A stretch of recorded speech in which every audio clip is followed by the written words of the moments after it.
Hello दोस्तों, good morning.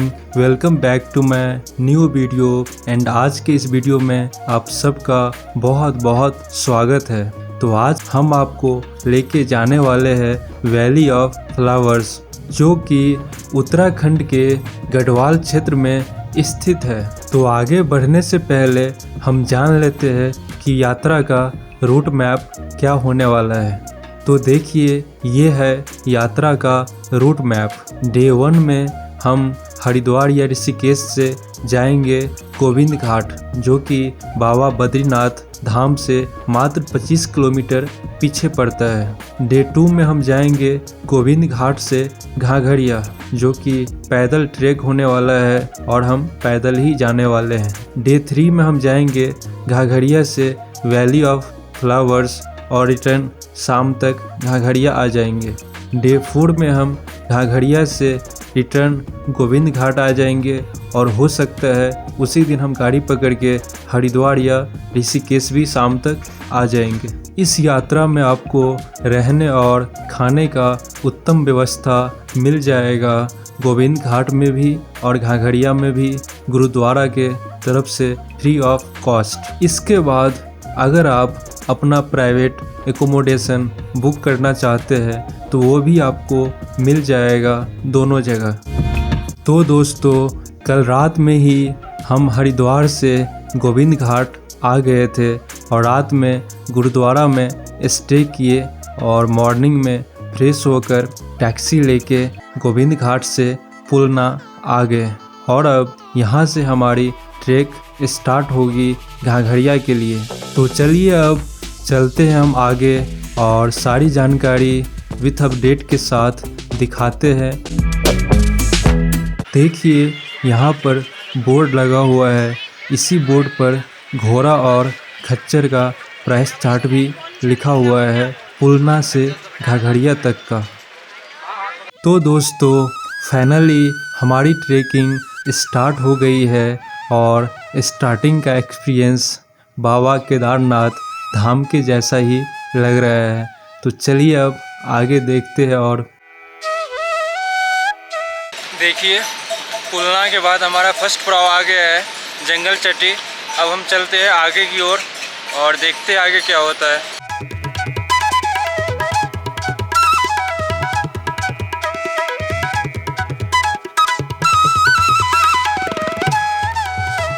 देखिए, आपको पुलना से घाघरिया तक रास्ते में बैठने के लिए और टॉयलेट बाथरूम भी सब कुछ मिल जाएगा और खाने के लिए छोटी मोटी दुकानें भी आपको मिलता रहेगा।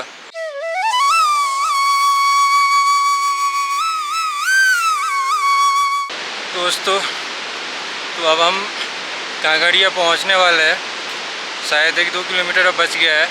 वैसे आप आओगे तो बहुत अच्छा लगेगा अगर आप चाहते हो कि एक सुकून, शांति और नेचर के बीच में रहे और कुछ टाइम स्पेंड करना चाहते हैं एंड नेचर का आनंद उठाना चाहते हैं तो डेफिनेटली आइए यहाँ पे।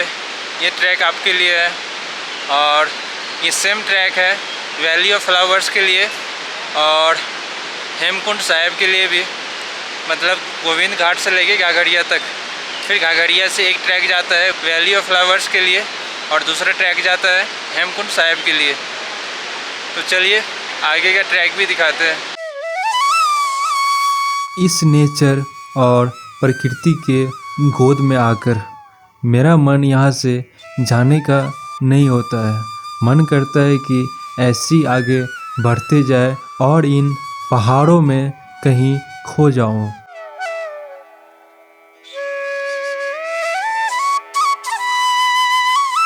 देखिए आप खुद ही, कितना सुंदर, कितना प्यारा क्लीन व्यू है।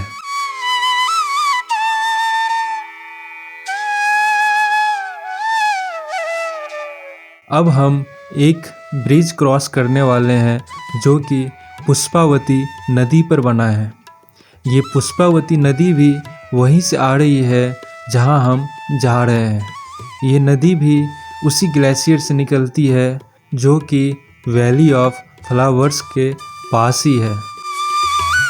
देखिए कितना अच्छा व्यू है। पहाड़ी रिवर का तो बात ही अलग है। So beautiful. आप कुछ मत करो, बस यहाँ पर आकर नदी की आवाज़ सुनो। देखो आपको कितना अच्छा लगेगा।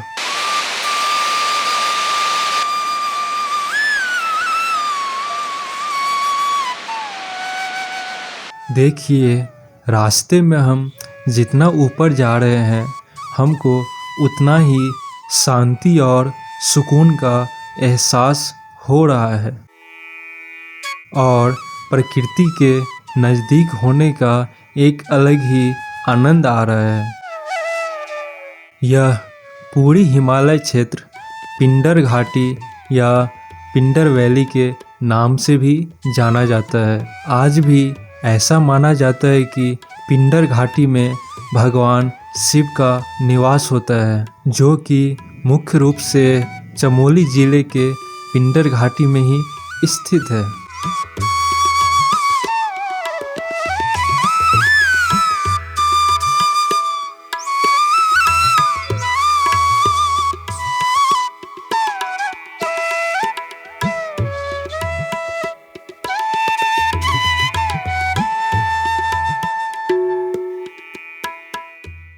हेलो दोस्तों, तो अभी हम पहुंचने वाले हैं घाघरिया।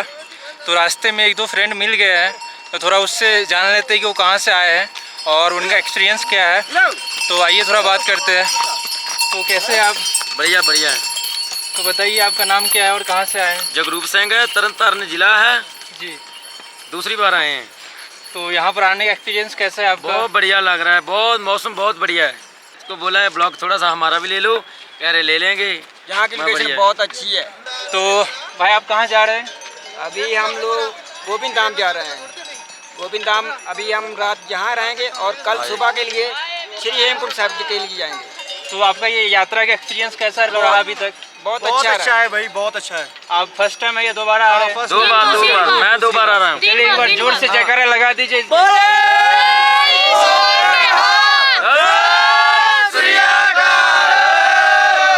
तो दोस्तों, घाघरिया के हम हेलीपैड के पास पहुंच गए हैं। आप देख सकते हैं हेलीपैड का व्यू एंड यहाँ का नज़ारा। बहुत ही अच्छा लग रहा है, बहुत ही आनंद आ रहा है। अगर आप लोग को भी कभी टाइम मिले तो ज़रूर आप आइएगा यहाँ पे। और नेचर की जो शांति का जो बात करें तो क्या ही बताऊँ मैं, वो आप आके ही यहाँ पे फील कर सकते हैं। इतना अच्छा लग रहा है। एंड एक जगह आप आओगे तो आप 2 जगह आप आराम से घूम लोगे, दर्शन कर लोगे। एक तो वैली ऑफ फ्लावर्स आप घूम लोगे, एक्सप्लोर कर लोगे। दूसरा हेमकुंड साहिब भी है यहीं पे, तो वहाँ भी आप जाके दर्शन कर सकते हैं। हेमकुंड साहिब के लिए आपको यात्रा का रजिस्ट्रेशन करवाना पड़ेगा। अगर आप पहले करवा लेते हैं तो भी सही है, नहीं तो आप यहाँ पे आके ऑफलाइन भी करवा सकते हैं। तो चलिए अब हम आगे चल के आपको हम दिखाते हैं।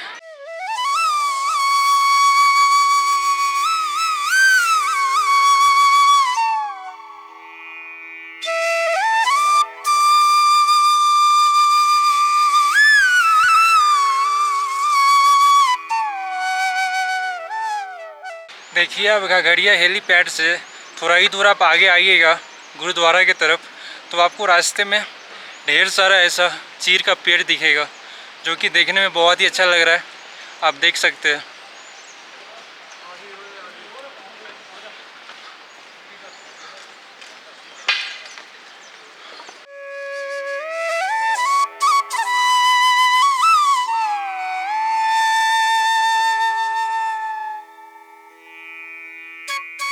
दोस्तों, घाघरिया अब हम पहुंच गए हैं और गुरुद्वारा में जाकर हम खाना खा लेते हैं और रात में रेस्ट करेंगे और मॉर्निंग में फिर से हम आपको ज्वाइन करते हैं।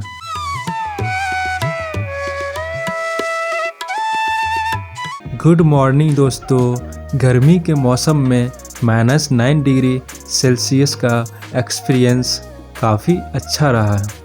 रात में ठंड तो बहुत ज़्यादा था, बट बहुत ही अच्छा फील किया। तो अभी हम फ्रेश होकर निकल गए हैं अपनी journey valley of flowers track के लिए। तो देखिए, यहीं से ऊपर वाला रास्ता हेमकुंड साहिब के लिए जाता है और एक रास्ता वैली ऑफ फ्लावर्स के लिए जाता है। तो चलिए आज हम चलते हैं और वैली ऑफ फ्लावर्स को एक्सप्लोर करते हैं और एक्सपीरियंस लेते हैं। आप देख सकते हैं एंट्री गेट पर ही चेक पोस्ट के पास कितना सारा map, route map and details बताया गया है। आप भी वीडियो पॉज करके पढ़ लीजिएगा। देखिए यही है चेक पोस्ट। यहीं पर बैग भी चेक होगा और आपका एंट्री पास भी यहीं पर बनेगा। उसके बाद ही आप यहाँ से आगे बढ़ सकते हैं। मैं आपको जानकारी के लिए बता दूं कि एंट्री का टाइम 6 AM to 2 PM ही है। उसके बाद आपको एंट्री नहीं करने दिया जाएगा, क्योंकि फिर वैली ऑफ फ्लावर्स से रिटर्न आपको शाम तक आना भी है। घाटी में एंट्री करते ही आपको कुछ फूलों का नज़ारा दिखने लगेगा। फिर वही एक्सपीरियंस, वही फीलिंग्स ट्रैकिंग का, जो कि मैं आपको वर्ड के थ्रू एक्सप्लेन नहीं कर सकता हूँ। आप खुद ही जब आओगे तो फील करोगे। वैसे आपको वीडियो में दिख ही रहा होगा कि कितना असम है। मैं खुद ही इतने करीब से पहले कभी भी नेचर का आनंद नहीं उठाया था, बट ये फर्स्ट टाइम का एक्सपीरियंस काफ़ी अनबिलीवेबल है। यहाँ पर आकर ऐसा लग रहा है जैसा कि मैं कोई हॉलीवुड का मूवी शूट कर रहा हूँ। देखिए यही है पुष्पावती रिवर, जो कि इसी घाटी से निकलती है। कल भी मैंने आपको आते टाइम दिखाया था।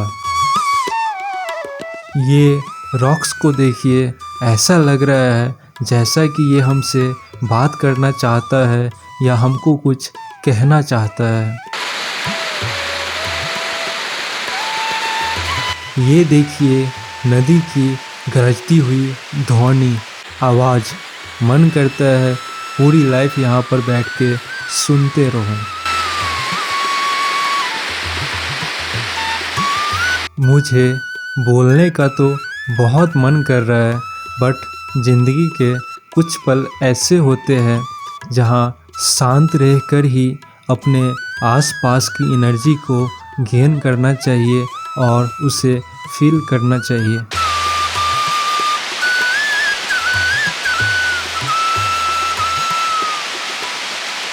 यार रियली में मैं अगर बोलूँ, ऐसा एक्सपीरियंस अपने लाइफ में पहले कभी नहीं किया था जैसा आज कर रहा हूँ।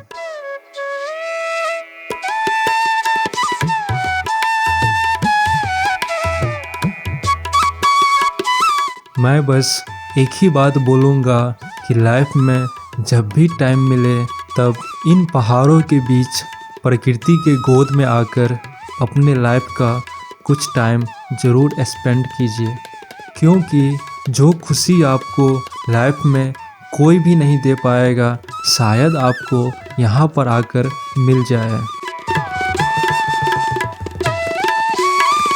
चलिए अब चलते हैं आगे और दिखाते हैं सब।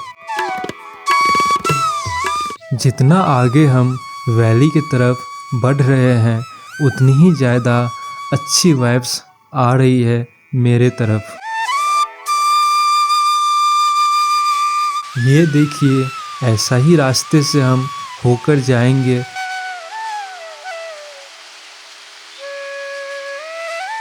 रास्ते में आपको फूल के कुछ कुछ प्रजातियां भी दिखेंगी। नाम तो मुझे मालूम नहीं है, आप गूगल कर लेना। ये आप देख रहे होंगे कि कितने रंग बिरंग के फूल आपको दिख रहे हैं। चलिए चलते हैं वैली में आगे।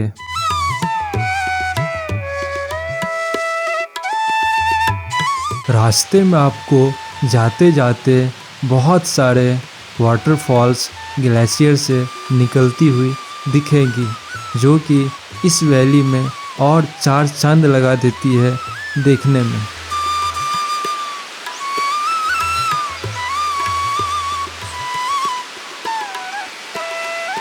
और आपको पता होगा ही कि पहाड़ों और ग्लेशियर का पानी कैसा होता है, 100% प्योर एंड क्लीन।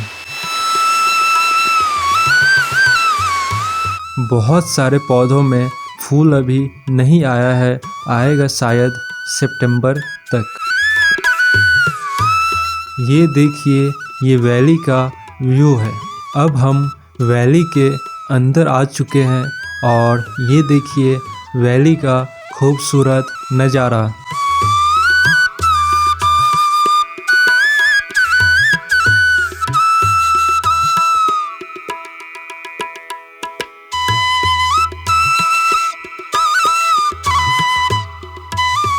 और हाँ, एक बात का विशेष ध्यान रखिएगा कि आते ही टाइम आप पानी का एक बॉटल ले लीजिएगा या पानी पीने के लिए कुछ स्नैक्स ले लीजिएगा, क्योंकि अंदर आपको कुछ भी नहीं मिलेगा।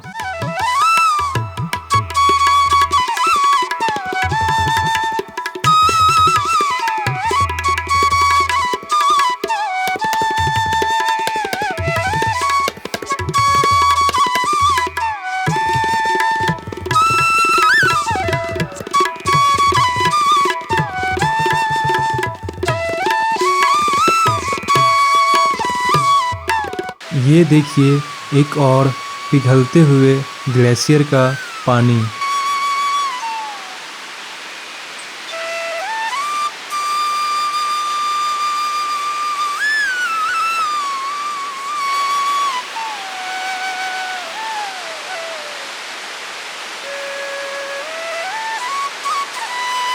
ये वैली आपको चारों तरफ से पहाड़ों और ग्लेशियर से घिरा हुआ दिखेगा, जो कि सच में कोई दैवीय स्थान या देवता का स्थान होने का आभास कराता है।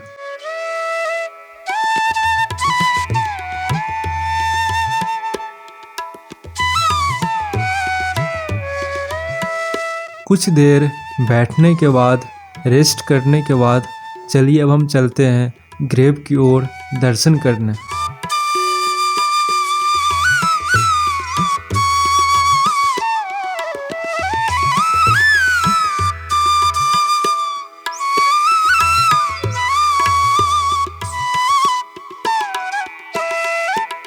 देखिए अभी हम आ गए हैं बहुत ही बड़ी वनस्पति रिसर्चर के स्मारक के पास, जो कि यहाँ पे आपको दिख रहा होगा। तो मैं आपको बता दूं कि ये वर्ष 1939 में रॉयल बॉटेनिक गार्डन केयू के द्वारा भेजी गई थी यहाँ पर रिसर्च करने के लिए, क्योंकि ये एक वनस्पति रिसर्चर थी। इनका नाम है विथ जॉन मार्गरेट लीच, और यहाँ पर ये फूलों का रिसर्च करने के लिए आई थी। लेकिन रास्ते में ही फूल इकट्ठा करते समय एक चट्टान से फिसल कर गिर गई, जिसके कारण इनकी डेथ हो गया। और डेथ होने के बाद इनकी फैमिली जब यहाँ पे आए तो यहीं पे इनका स्मारक बनवा दिया गया।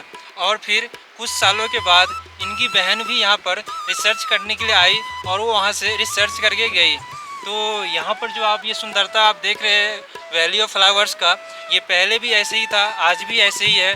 बस आप लोग आइए और देखिए। और अभी भी यहाँ पर हज़ारों पर्यटक आते हैं यहाँ पर घूमने के लिए और यहाँ की खूबसूरती को देखने के लिए। और आप भी जब आइएगा तो प्लीज़ इस बात को ध्यान में रखिएगा कि यहाँ पे कचरा ना फैलाए।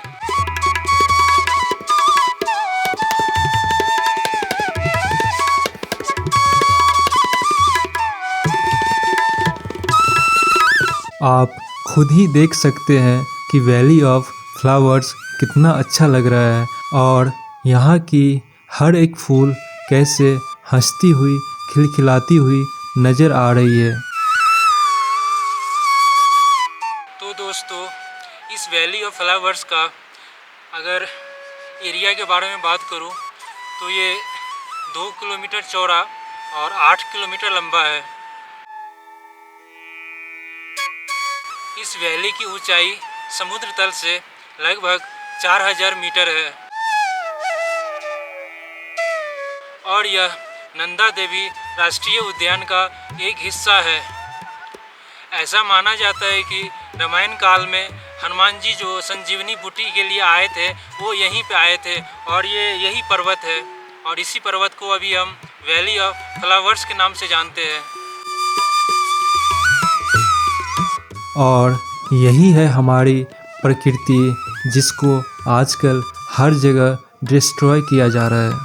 इसीलिए हमको और आप सबको इसे रोकना है, इसे बचाना है। Please save nature.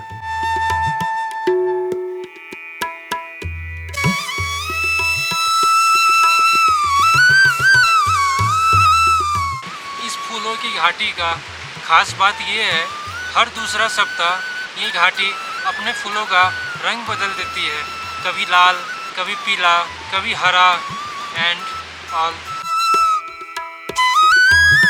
और जानकारी के लिए मैं आपको बता दूं कि यहाँ के जो लोकल लोग हैं, यहाँ के जो स्थानीय लोग हैं, वो हमेशा से इस घाटी को जानते थे और पहले से ही इसको पता था कि ये कोई भगवान और कोई परियों के द्वारा बनाया गया है और उसके लिए इसमें दैवीय शक्ति है।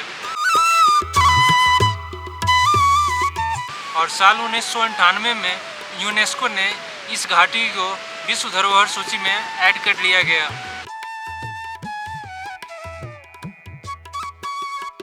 इस घाटी में 500 से ज़्यादा अधिक प्रजातियों का पुष्प पाया जाता है।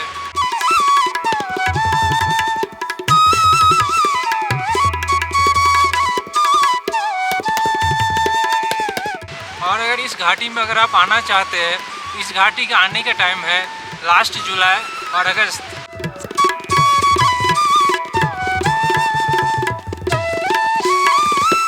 तो दोस्तों, इस वैली के बारे में कुछ हिस्ट्री हम आपको बता देते हैं। इस वैली का नाम वैली ऑफ फ्लावर्स कैसे पड़ा, तो शायद आप लोगों में से कुछ लोग जानते होंगे कि 1931 में एक विदेशी यात्री, ब्रिटिश यात्री जो यहाँ पर कॉमेट पर्वत के अभियान से लौट रहे थे, उनका नाम था फ्रैंक एस स्मिथ एंड उसका एक दोस्त भी था उसके साथ में जिसका नाम था R.L. होल्सवर्थ। और ऐसा हुआ कि वो दोनों को आते आते रास्ता भटक गए और आ गए इसी वैली में। और जब उन्होंने इस वैली में आया तो देखा कि यहाँ पर इतना सारा पुष्प खिला हुआ है और इतना सुंदर यहाँ पर दिख रहा है। इस घाटी को उन्होंने दोबारा विजिट करने के लिए सोचा और उसके कुछ ही दिन बाद वो फिर से यहाँ पे इस घाटी में आते हैं और 15-20 दिन यहाँ पे रहते हैं कैंप लगाकर और इस घाटी पर रिसर्च करते हैं एंड यहाँ के हर एक फूलों को देखते हैं और उस पर एक बुक लिखता है जिस बुक का नाम है वैली ऑफ फ्लावर्स। आप आराम से जाके खरीद के पढ़ भी सकते हैं। तो आप समझ गए होंगे कि इस वैली का नाम वैली ऑफ फ्लावर्स कैसे पड़ा।